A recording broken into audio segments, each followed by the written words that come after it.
part. Do your job. My bad, guys. Did you get burned? Oh, yeah.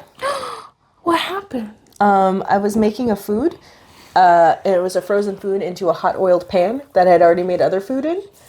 And it was like, and I was like, that's fine, little things. I went, pop! And I was like, that's going to be a problem. So immediately went and put stuff on it, and I was like, that's fine. But now it just kind of looks like a beauty mark. Yeah. I don't mind it. At first I was like, how have I not noticed that beauty mark there before? But I was like, no, I would have noticed. It's going to be a fan of that one. At least this one's perfectly circular.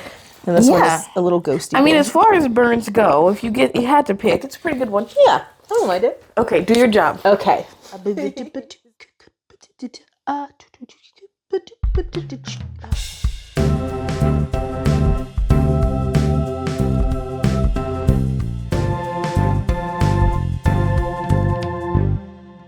Hello, hi, and welcome, peoples, persons, and background characters, to another episode of Spinning Tales, a podcast.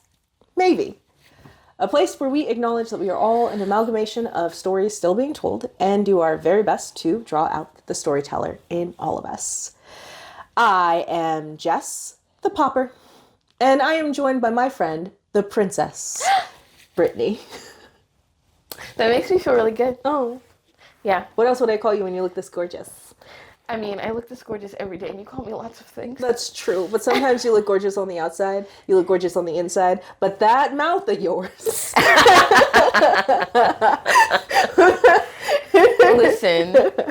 Listen. Don't judge me by my actions or my words. What then do I judge you by? By how beautiful I am. Oh, okay, that's fair. Yeah. You don't need to be a good person when you're pretty. That's a take. Okay, we have to start today. We need a timer. I'm going to use that timer over there, that big old clock on my computer screen that tells me how much time has passed. Okay, so we have 5 minutes each? Yes. Or 5 minutes total? I think we did each. Okay. Yeah, we did 5 minutes each of like what stories that we consumed. Okay, 5 minutes. What stories have you consumed? Wow, she's jumping so quickly in there. Hold on, let's wait until that says 7 so I can do math properly. Oh yeah, that's good. She just really wants to hop in, I guess. Like, cut through all the faff. Focused today. It's time. Okay, so I made a decision sometime between the last time we recorded. I think I may have said to you, I was like, I'm only going to mention a book if I've finished it. Okay. Because there's way too many books that I've gotten here. I was like, oh my gosh, it's so interesting. I'm really excited. And then I end it and I'm like, I don't have a shining review of that. And I don't want to come up here and crap on a book. You know, even if it's like, it was a good book, but there was a lot of flaws in it that I didn't really care for. Yeah. If you go back and you're wondering about those other books that I mentioned that I was like, oh, I can't wait to tell you more about it. There's a reason I didn't tell you more about it. But read them and form your own opinions. But I just finished reading a series with FA that I've put off for a couple of years because the hype was so big about it. Like, I'm one of those people that when something is hyped up really, really a lot. I know this about you. Yeah, I'm going to like trust the people around me and get really excited about it. If it is not hitting that now like way too huge hype bar, it's going to be trash. Yeah. Even if it was just fine, it's going to be trash. It could have been a good story, and now it's a crappy story because my expectations were up here. Yes, and it's called, it's a duology. The first one is House on the Cerulean Sea, and the second one is a different title. I read both of them.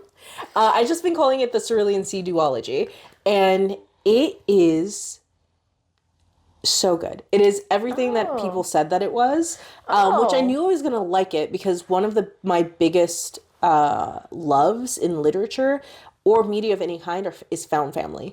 Like, I love my family that I was born into. But sometimes they goofy and you ain't got a choice but to stick with them. You is tied. But like with friendships that you make or family that you choose, even in my marriage, family that I've chosen, like that is a choice despite you being goofy. Like I made this choice and I continue making this choice to be a part of your life unless you are real bad. And then I'm like, bye-bye. I mean, I could do that with family. Anyway, it's really, really beautifully told because it's this idea of, and this is one of the things that I like has always drawn my heart to like foster youth in this way that I think I've said this to you before. This thing that's really resonates with me is like the world will tell you day in and day out that you are worthless. Like it doesn't matter if I grew up in a loving home or if I have all the like it will tell me that I'm ugly, it'll tell me that I'm stupid, it'll tell me all of these different things, and I have to like have my people around me being like, okay, that's really just a lot of your negative thinking and stuff. But people in foster youth, people foster care, in orphanages and countries that do that, it's not just the world telling you, it is you having proof that because you don't have people to say otherwise. Yes. People to come love you and do those other things. And like that breaks my heart. Like those things where being like, oh well, these people have a family, but I don't because they didn't want me or they couldn't keep me for reasons that they choose. Different things like that are like really, really hard. And I'm just kind of like, I hate that. That's awful. You're gonna get beat up enough. Like let's not do that. And so it is following these kids that have been told that, some of them from the time they were 2 years old, and that there's systems in place to make sure they always feel less than. And it is about a man who is running an orphanage that is like, skip that. right off with that. No, absolutely not. And it's about the government sending someone into their home to see if it is a right fit for these kids who are here, who are not in a place that is an orphanage, but is in a place that is a home. And it is so beautiful. I read it with Fa. Fa is more emotionally sensitive than I am, so she cried about 17 times, and I cried about 2. It got you. It did get me. Oh, I can't read it. I can't read it. It's like one of those people with like spice tolerance. It's not that spicy, and you're like, oh my god, I'm dying. Yeah, if it was spicy for you, it's gonna be spicy. But it was so good. Like I would encourage you as a caretaker of humanity to read it. I like that title. You're welcome. Next time. Britt, the caretaker of humanity. It has a lot of responsibility. So it was just really, really, really, really good. Like I cannot overstate it. That being said, I'm not going to say more about it because like I said, I don't like when things are really, really hyped up. And also that being said, read it. It deals with displacement. It deals with unlearning bad habits. It deals with how to work through traumas, especially both of them. That second one got me. Like I had angry tears in there. Yeah, it's so good. That was my time. Okay, that was fabulous. That was great, and you like stuck to it. I did. Wow. I was watching the clock, and then I remembered I'm bad at math. What is 5 + 7? Okay, it's my turn. Yes. Okay, I'm gonna be quick. I've thought about this ahead of time. So I have been taking lots of stories. I am in like hardcore study mode, right? And so I haven't been sitting down to read things outside of like that study material, but I have been watching the season of Dimension 20, Never After. I'm on like episode 5. Oh my god. That's the one with the fog man, the fairy tale. Yes. So it's so funny because you called me the princess, and I'm like, I will be Rosamund. Yes. Anyway, I'm not going to spoil any of that. I'm just going to say that I've been watching it and that I like it a lot, and I'm so happy that I have access to it right now. Oh my god. I was like, oh, you got it. So, also, I have started playing Divinity Original Sin 2, Divinity 2 Original Sin, something like that, right? Some of those words. It's I mix them up or whatever. But it is a D&D style video game. Ooh, okay. Where you get to pick a character, and then like you could make a custom character, but you get actual story if you pick one of the presets. Oh. And so I am playing, I don't know how to say her name, Laus? I don't know how to say her name. It doesn't matter. She has a very interesting storyline, and I was like, oh, she is a haunted, tortured lady. We love it. I like trauma. So let's do it. So I haven't been able to play very much of it because I play it in between study things. Yeah. So I'll like study for a bit, play that game, study for a bit, watch some Dimension 20. And then I just started a book called The Imposter Cure. Okay. Which I love so far. But I again, when I'm in study mode and I'm doing other things, I don't like to sit and read a book. Yeah. So I haven't gotten very far. That makes sense. I'm going to have to get the audiobook so that I'll actually You're like, get I through want to read it. I just don't want to look at another book. I don't want to look at words. That's fair. I will hear the things. That's fair. So that's it. Wow, that was so quick. Took me 2 minutes, baby. Yes. So I can use the rest of your time. Yeah. You're like, I've been thinking about it. I was like, I have too. Unfortunately, I'm long-winded. Okay. What do we know? It's been a while since we've recorded. It has been a while since we've recorded. We go over the stories we've been intaking. Sometimes we talk about the stories that we would like or need to hear, but we're not going to do that today. Because we have a different plan. Yes, because here's the thing. I didn't take another story. Okay. I read The Handmaid's Tale. The Housemaid. Okay, I was like, The Handmaid's Tale? No. I don't know why I get those mixed up. I listened to The Housemaid. Okay. On a car ride. It was like a 7-hour drive, right? Mm-hmm. And it was me, my husband, my brother-in-law, and his girlfriend, right? And we love her. We love her. She invited me to join a book club, and this was the book club. This was the book for this month, right? And it was bad. It was awful. We love when somebody chooses a bad book for a book club. Awful.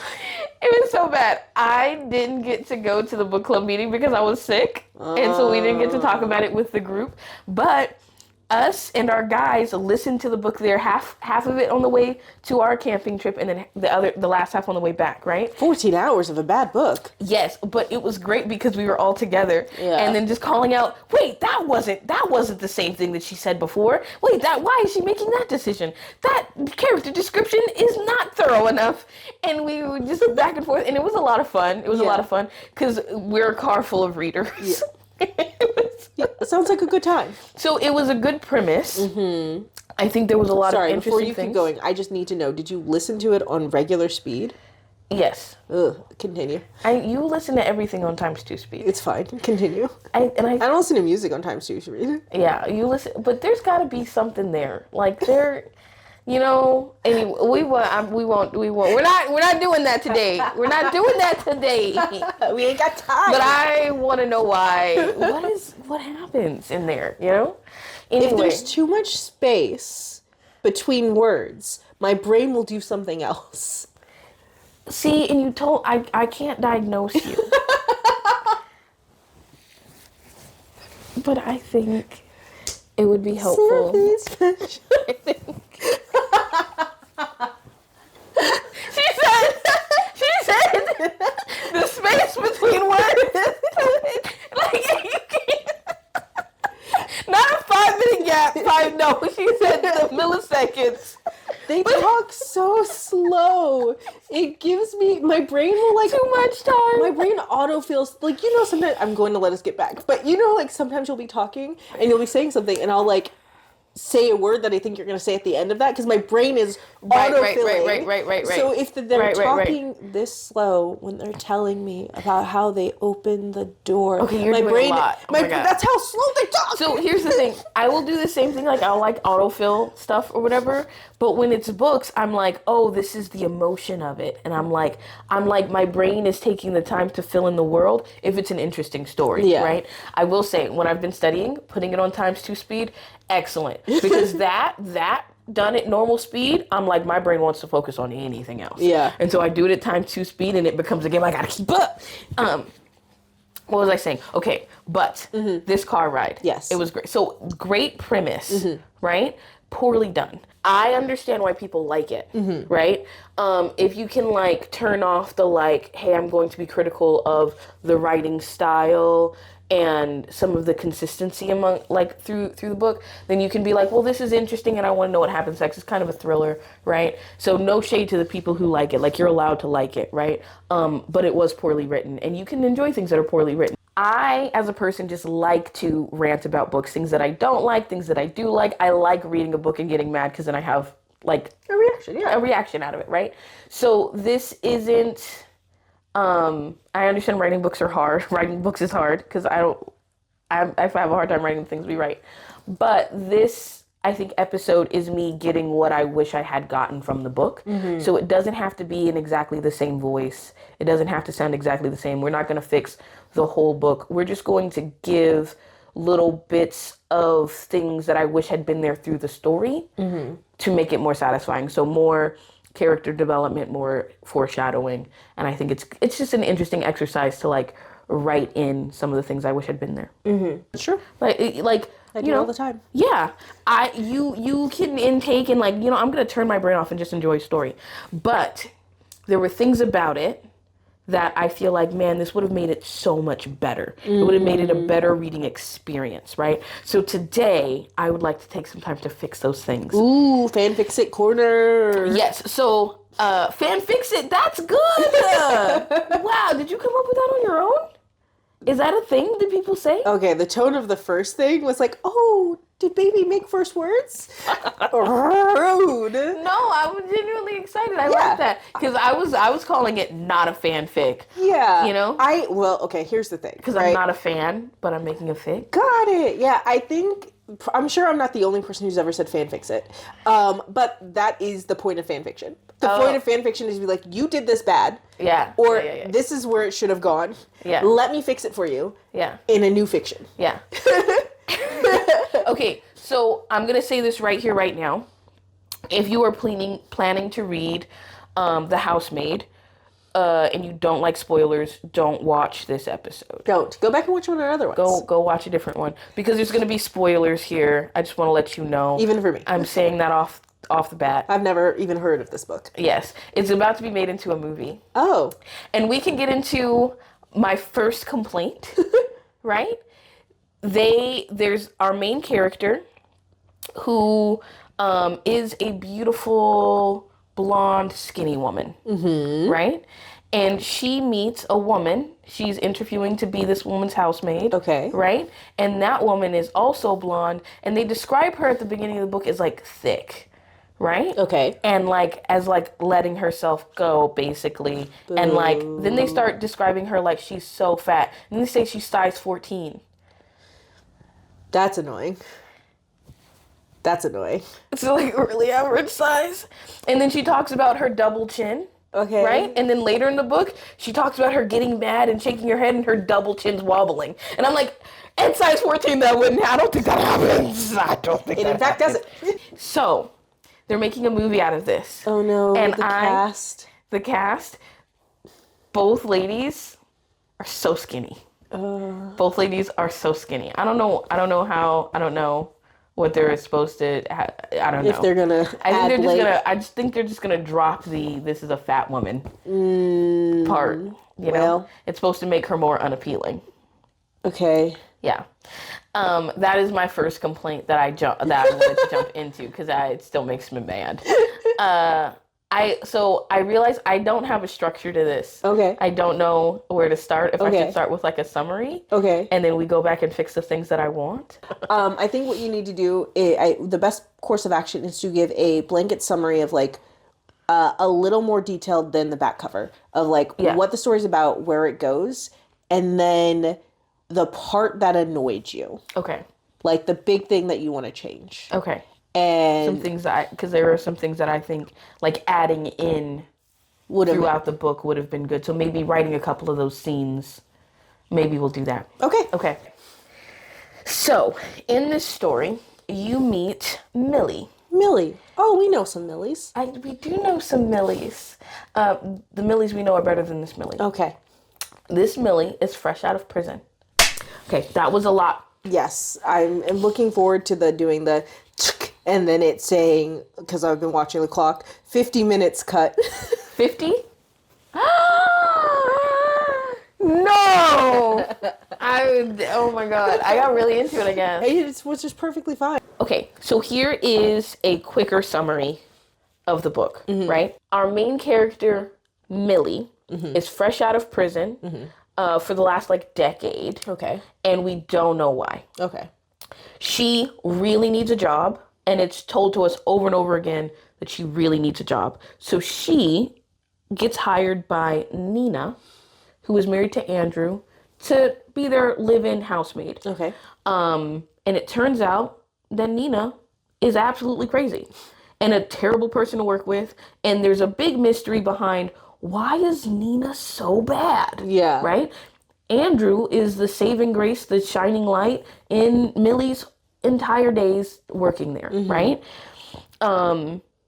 Fast forward, essentially, Milli decides she and Andrew are in love. Andrew decides that he and Milli are in love. Okay. And Nina is out because she's awful. And I hate this plot point. She can't bear children. So, you know. Yeah. And then we get a plot twist that actually that whole thing was orchestrated by Nina. And she didn't want to be in this relationship because Andrew is actually an evil person who seems really good on the surface and can be really kind, but is torturing Nina on a regular basis. Oh. And so now Milli becomes the replacement, but because, and this is where foreshadowing never came into play, Milli's actually dangerous, flips the script on Andrew and locks him in the room that was meant for her and then tortures him.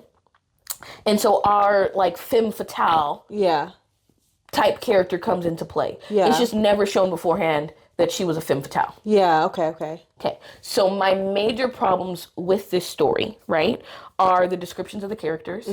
They are not well described, just very generally. So we know that Milli is gorgeous and trying not to be gorgeous during the interview, but all that we know about her physicality is that she's skinny and blonde. Nina apparently used to be pretty. Andrew is devastatingly handsome. No matter what happens. There's some descriptions about his hair color and nothing else. There's a character named Enzo who is the gardener, and he has thick muscles and tattoos and is extremely handsome and sexy. Okay. And we don't know what type of face he has. Nothing like that, but he is so handsome. Yeah. Yeah, so those are my major problems. There's a lot of telling and not showing. Okay. The descriptions aren't good. And so I did not like those things in the book. Okay. So I'm wondering if we can write some scenes to make it better, right? If we could do better descriptions that weren't so awful. If we could write out the feeling of needing the job or putting in details about needing it rather than saying I need the job over and over again would be nice. Or something like writing scenes that foreshadow Milli being dangerous or Andrew being dangerous. Because right now the way the story's written, it's just they pull the wool over your eyes. Right. And then they suddenly unveil it. Right? There's no foreshadowing, no clues for you to get through beforehand. So I think just adding in a couple of scenes would have made the book a lot better. Okay, that was a lot quicker the second time around. Okay, so I think like description wise, unless you want to put your own things in there of like who's hot, who's described, you know, like the pictures we pulled up that I definitely cut of what is devastatingly handsome. And I'm gonna be honest, even if that man was standing above me torturing me, I'd be like, yeah, you're still hot. And if he was on the ground blue and bloodied from me beating him, I'd be like, yeah, you're still hot. Cast him. No name. Okay. So description wise, I don't think we can really help with that. Yeah. Because unless you want to sit here and write what you think an ugly old fat woman is. No. I mean, I could write what I think it is an ugly old fat woman, but she wouldn't be a regular lady. It's, you know. Yeah. So, we can do the bit of like actually showing that a job is needed. And be like, okay, what does it look to do? Like, destitute, you just need a job, any job, right? That's like a pretty easy write. And then the foreshadowing is a little bit harder, right? Like, we can write little vignettes of moments. It would just be easier for you because you've actually read the book, you know? Yeah. So I almost want to see do a like a timeshare. I don't know if how that will work. I legitimately don't know if this is gonna go up when it's going. Like I don't know what it's gonna take a while for us. But like for you to like do one or two of those and do points. Do your bullet system and then pass it to me, and I will. Oh. I will try to make it into a more narrative. Form. Okay. Yeah. Yeah. Okay. Because then it gets the points that you're looking for as a person who's read the book, and then it gets me the ability to like add, like to try to like, it's going to be in my voice, my tone, Yeah. But from what you've told me, and it would you be can the best. fit it into. It would be the best that I could manage, but I think that might be a good way, an interesting way to do this. Okay. Yeah. Yeah. I think that's good as a writing project. Yeah. Even separate from the story. Yeah. Actually. Yeah. So, I mean, if we wanted to cut that whole preamble about the book, I'm so afraid that this is not going to be a good episode. I need to plan out my thoughts better. No, well, bad queen. So, I think it would be good for, like, I want foreshadowing or scenes of foreshadowing involving like these different things, different elements. Kind of like when we did the character study vignettes, where I'm like, oh, these are the things I want, these are the elements to put in. Yeah. And then you can like fill them out. Yeah. And so, okay, I think that's really great. Okay. We can definitely do that. We can film that and then decide how we want to cut this all together. Okay. So you write, then I write? Yeah. Yeah. So you're free to go. Oh, nice. And do whatever you want. Sweet. Okay, so what we decided what we're going to do is Britt is going to, as an actual reader of this book, is going to go ahead and write out in the way she writes, bullet points for 5 minutes to get the vibe and the theme of what she's looking for, what she would have liked this to be. And so you're going to see her on the couch, or it's going to cut real quick while I go do something else for 5 minutes. And then I'm going to come back and she's going to read to me what she has. We're going to discuss it maybe just a little bit, maybe another like 5-minute timer. And then I'm going to work on filling out what she has written down and how she's described it to me in a more narrative form for maybe like 10 minutes, because I'm a like working through her stuff, and she's going to work on the next part in bullet points of what she wants, so that we will be kind of doing a train of editing. Yes. Okay. So Jessica's gone for now. Blink. Wow. She's gone.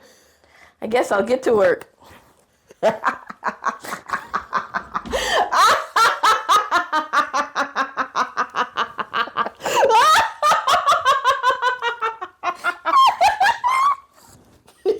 Goodbye.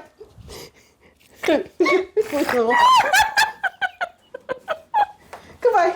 5 minutes. Oh, geez. Okay.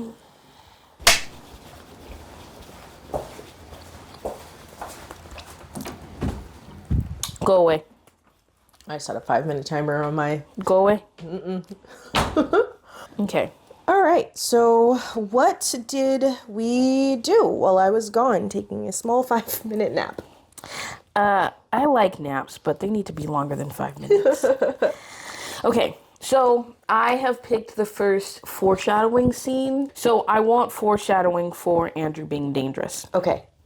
And it doesn't need to be from Milli's point of view. It should be from Andrew and Nina's point of view, or even Cece's the daughter. Mm-hmm. She's 9 years old, but even the description of her, sometimes it seems like she's younger and sometimes not, but it's fine, right? Or from her point of view. So, like, if it's going to be a Nina or Andrew POV, the general scene is Andrew sees a flaw in Nina. A dress or a skirt, a shirt or something can be askew. That's happened a couple of times in the book. Or her hair is, or her makeup is messed up. That happened a couple of times in the book. And Andrew reaches out to fix it. And so Nina flinches away from him or goes red. So if it's Andrew's point of view, we should see like disgust at the flaw and anger at the retractions. Mm-hmm. If it's Nina's point of view, we should get a description of feeling disgusted at his touch or fearful of like something happening to her, right? Mm-hmm. Fear. So I put, or fear of her daughter doing something to anger him. Mm-hmm. But I think like with that general scene, like she feels disgusted at his touch and then fearful. Okay. And so then I put, better yet, from the daughter, 9 years old point of view, can be written vaguely enough that you aren't sure if she's afraid of Andrew, afraid of Nina, or any childlike reasoning thinks that if she's well behaved enough, her mom won't get sick again, right? So she feels pressure to be perfect in front of Andrew, and that can just be like Andrew's there. She doesn't have to say, I have to be perfect in front of dad, right? But like Andrew is there in the scene, and she makes a mistake. She gets dirt on a dress and she starts to panic. Tears come to her eyes and she's trying to fix it on her own. So I'm thinking she like runs to the bathroom and like tries to wash it. And as she's washing it, she's worrying about her mom disappearing again. And I have to act right so mom can stay with me is like the general like phrase that I came up with. Yeah. And then like flashes of her missing her mom. Okay.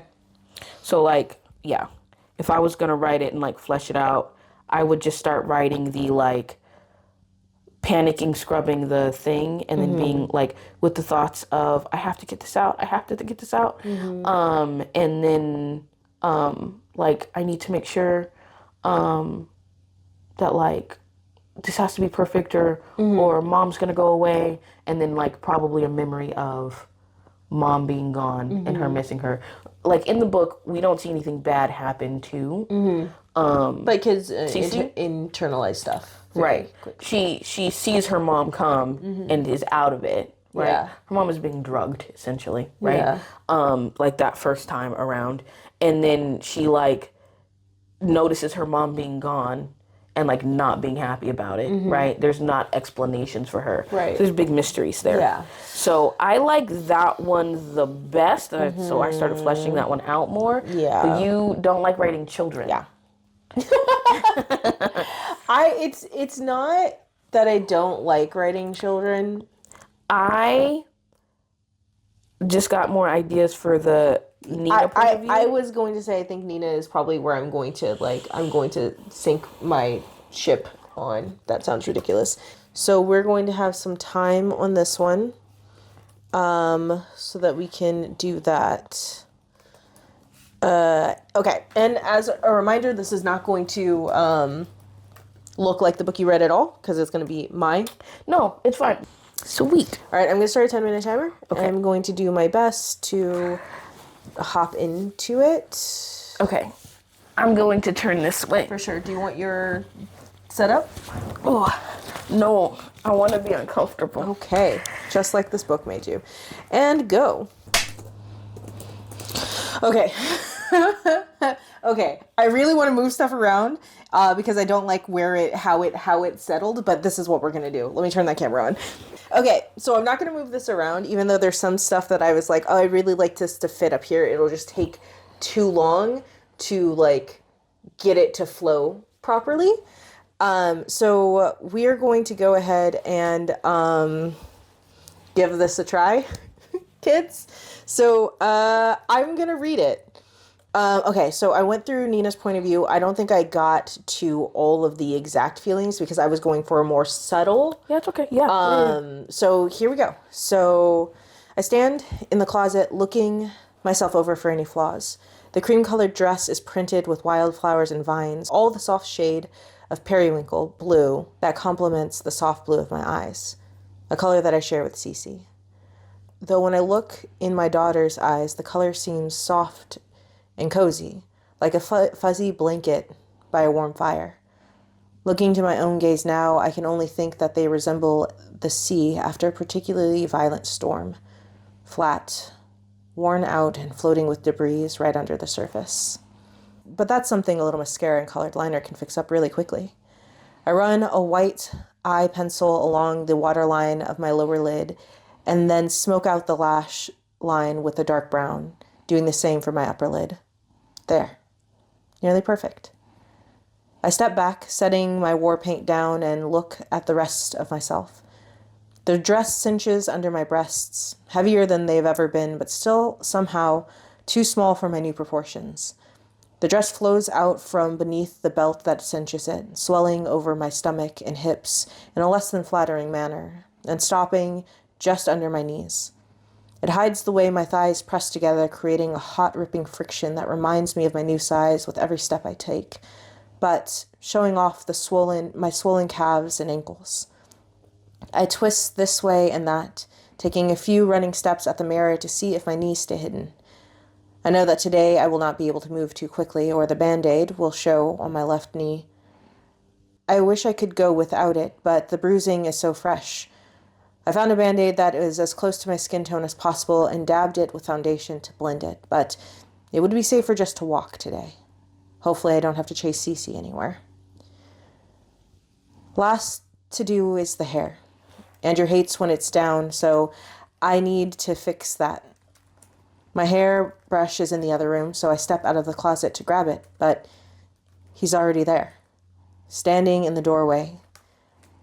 I'm startled and I stumble ungracefully, my bruised knee catching the door frame, and I cannot help the pain sound that escapes. His eyes land on me, and I see that light in his eye. My breath catches, and I force a smile through the pain.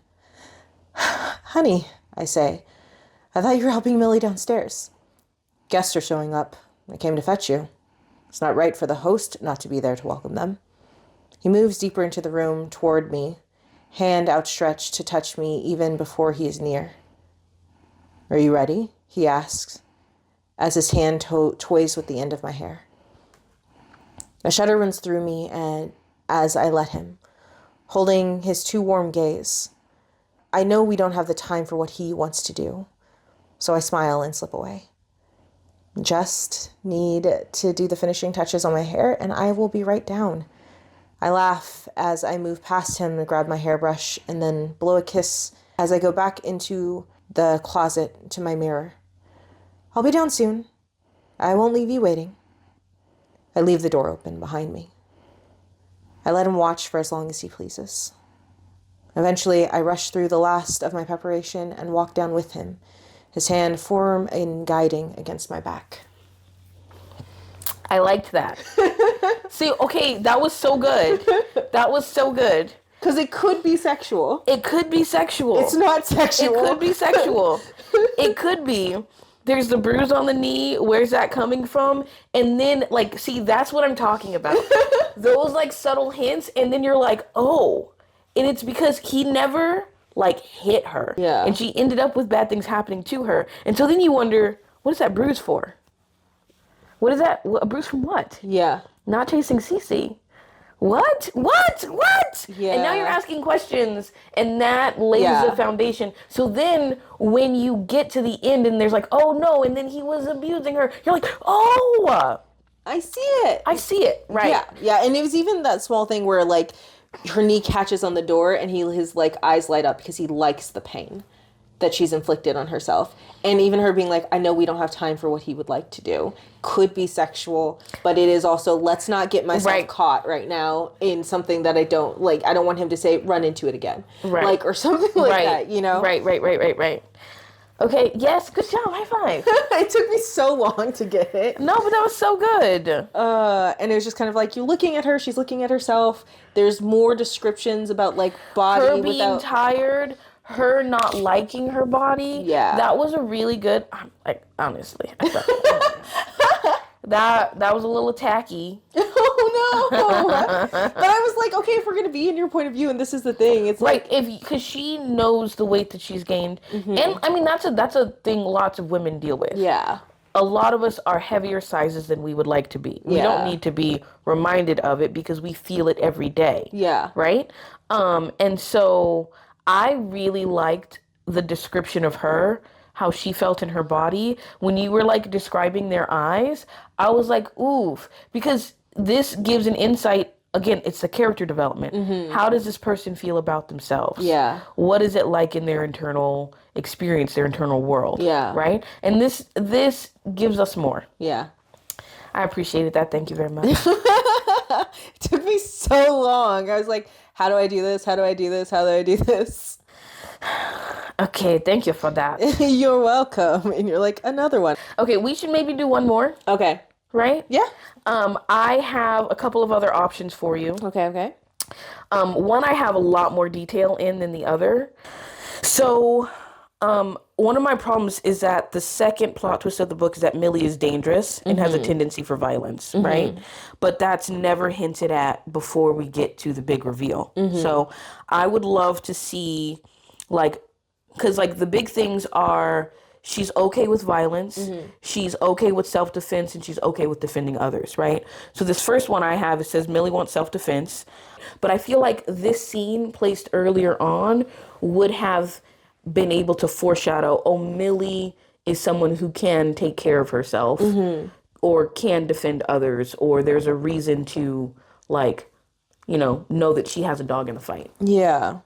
I think the best course of action is to, like, show her.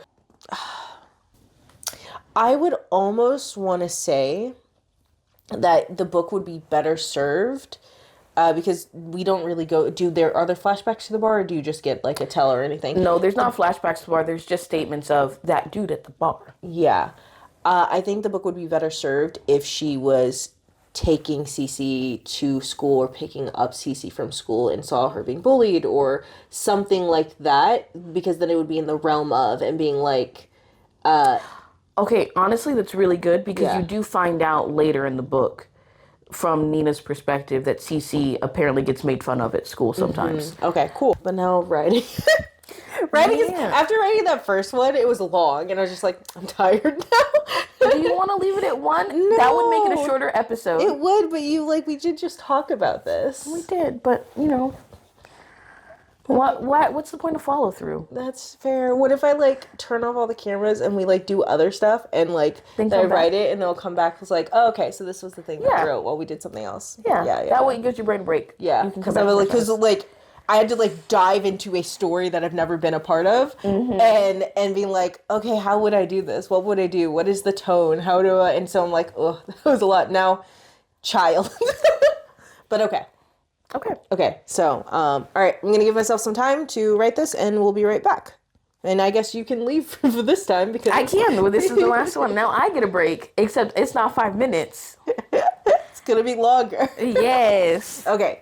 All right, and transition. Transition. This is probably not a good transition. That's like boob grabbing. And we're back from that transition, and it has only been 5 minutes. It is 1:30 right now, my guy.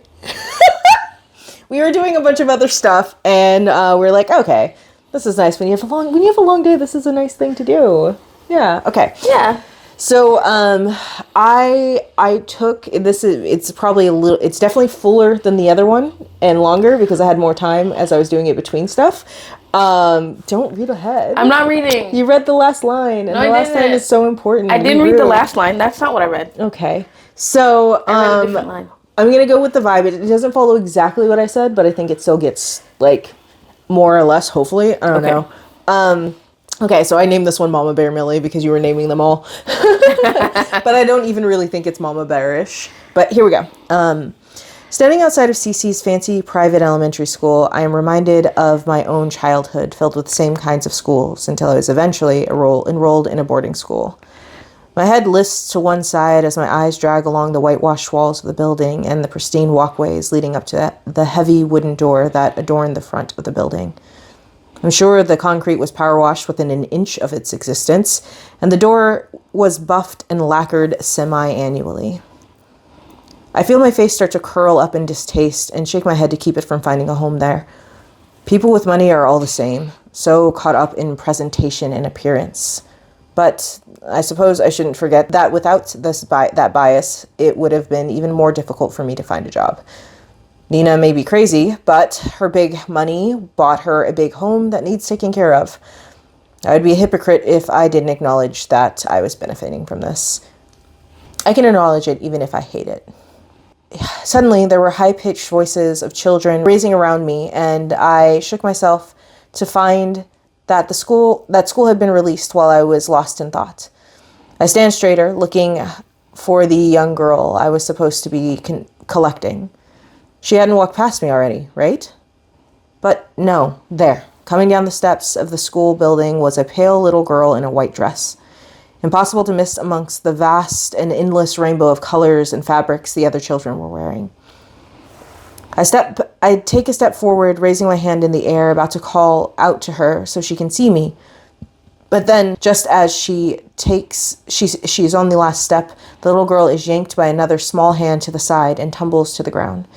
More childlike laughter rises as a group of kids laugh before running off into the arms of parents or nannies too wrapped up in their own business to notice. I don't move at first, waiting for an aide or anyone to do something for this little girl so obviously being bullied. But there's no reaction from anyone else. Her attackers seem to have disappeared into the wind, and her clear distress was being overlooked by the people put in place to watch out for her. I watch as Cece jumps up, not even looking around to identify her attackers. No, the girl's focus is locked on her dress as she frantically dusts off the front of the dress where she fell onto it. She spins left and right, trying to spot an invisible mess from falling onto the pristine ground, and even from this distance, I can see her face reddening as tears begin to form. I rush toward her, fury rushing through my veins for this brat. Yes, she added to the hell of the household I worked in, but she was still a child. I moved through the school gates, up the walkway, and kneeled before her, trying to still her hands. Cece, are you okay? The child tries to pull out of my grasp, trying to wipe at herself. Who were those kids? I don't know. Maybe Lynn or Katie. They're usually the ones. She tugs at her hands in mine. Let go! She says the words in a high, strangled tone that I know means crying is imminent in children her age. I release her, not wanting any lingering adult who finally got the brilliant idea to watch over the kids in their care to think I was some stranger making Cece uncomfortable. As soon as her hands were released, she went back to wiping off her dress. Cece, you're good. You're clean. There's nothing on you. Are you sure? She asked in that same too near to tears tone. I have to be clean. If I'm not, Mommy will... She cut herself off and continued to needlessly brush herself off, hiccuping and wiping at her eyes before tears could fully form. You can't tell Mommy, the young girl pleads. Please, promise me. You can't let her know. No, honey, your mom should... No, she shouts shrilly, hands finally stopping their movements as she looked at me straight in the eye. You can't tell her. Okay, Mommy doesn't have to know. Promise. I make a mental note to tell Andrew. A girl should not be this afraid of her mom. Okay, I like this for a few reasons. And like literally, like when we were partway through, and I was like, she shouldn't tell Mommy, and I was like, should she be saying you shouldn't tell Mommy or Andrew, or like or mom or dad, or like what should the case be? But then it's like it's still that childlike, like I don't want mom to worry, and that's why you don't tell her. Not that Mommy's gonna get me in trouble. Yeah. Right. But also like then that like okay, I'm gonna tell Andrew. Right. A girl should not be this afraid of her mom, and she's not afraid of her mom. No, she's afraid for her mom. Yes. And so when there are some books that you read that you catch things and you have to go back and read it a second time, and you're like, oh, and if this was there and I read the book a second time, I'd be like, oh my god, right? It's details like this that give books rereadability. Yeah. And so I really liked, the character development for, it's funny because you didn't read the book, but you did a really good job. Oh, thanks. You gave me a lot to work with. I did. We cut it, but you gave me a lot to work with. It fits really good in there. What was I going to say? The character development of Milli becoming a more complex character in terms of I am benefiting from this, like all of those things. The slight little thing, like I went to a boarding school. Like, okay, so she comes from rich, but she's looking for a job and she was in jail. Right. She was it's strange that it's strange that a rich person went to jail. What is going on? Right. It adds to the mystery instead of it just being like blank, boom, oh wow, now there's a plot twist. It adds to it. I think it adds more to the, it adds more complexity to the drama and anxiety that builds at the beginning of the book. Because instead of it being like, oh no, this one lady is crazy and might do crazy things, it's like, there's a richer story here. Because like, one of the things I didn't like about the book is like the anxiety came from the possibility that Nina had a mental disorder. And it made the mental disorder scary. There was no extra signs Nina had a mental disorder. There was no extra signs that Nina was like about to do something violent or had done something violent recently. There was the incident that I don't know if we're cutting or not for our viewers. I mean, this just contributes to the negative stigma to like mental health. Yeah. And like if you think logically through, you don't have a reason to be afraid here. Like it's okay to be uneasy, but like there's nothing else is happening. She's like managing the things. Also, go get another job. Yeah. This isn't actually the only job available. Yeah. There are convict friendly jobs that like you didn't ask your probation officer for. Yes. And so this makes it like, oh, maybe I do have a reason to be afraid of Nina because she might still be hurting Cece. Mm-hmm. So this makes, for me, the fear of Nina more believable. Mm. Yeah. Yeah. It also, like at least now, Nina beforehand is someone who defends people, who feels for the helpless. Milli. Sorry, Milli. I did it again. It's fine. I do the same thing to my nephews. Well, that's less I've known fun. them their whole lives, and I will be talking to them. Like, say it's you and Amber, right? And you both sitting here. I'll go, so Amber, da da da da da da da da da da. And then Amber, Did you get that, Amber? Me? What? No, not you, Amber. This Amber. Like, what? What? Why does my brain do that? No, there's too much space. Too much space between my ears. Yeah. Okay. I thank you for this. No. Reading these made me feel so good. Like if these had been added into the story, right? Yeah. It would have been a better book. It would have been a better book. It would have been a better book. No shade to the people who like the book. No shade to the people who like the book. You're allowed to like whatever you like. And there are things that I have read that I've been like, this isn't well written, but I'm eating it up. It's so good, you know? Absolutely. What about shade to the author? Are you going to say no shade to the author? No shade to the author. Writing books is hard. Writing is hard. Writing is hard. But hey, the people who publish that, I write good. See? See? I think maybe shade to the editor?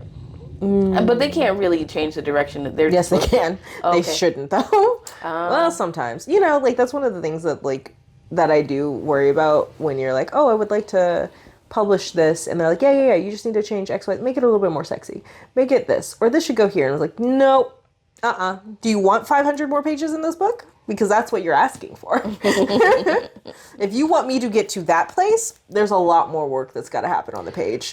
That's why there's those cuts in the book sometimes where you're like, I guess they're in a romantic relationship now. Like, I didn't get that vibe at all. That makes sense. I shouldn't be surprised by that at all. I know it happens with TV and movies all the time. Yeah. So it would make and sense I wouldn't for say it happens with every book, but like newer authors tend to, like, if you have not proved your worth, much like directing movies and stuff, like, you gotta really knock one out of the park for them to be able to be like, do whatever you want. Do whatever you want. Yeah, that makes sense. Okay, well, this was a fun episode. I think, I hope. It depends on how it's edited, because 3 hours of footage. I'm sorry. Genuinely. I apologize. Yeah. I will plan these things out better before I come next time. She said that before. Did I? Yeah. I don't think I promised that ever. I barely think I'm promising it now. I know. I'm not promising it now. I said I need to. I think those were my words, was that I need to. Oh, okay. So those were the stories that we spun together today. That's interesting that we, like, spun a tale from a different tale and just, like... Yeah. I wonder if, like, this makes people want to read the book more or less. Or if that's something that you guys might, like, want to give a try. Genuinely, like, going in and doing fan fiction. Fan fiction is hard because good fan fiction makes you feel like you're reading a continuation of the book, so the characters feel the same.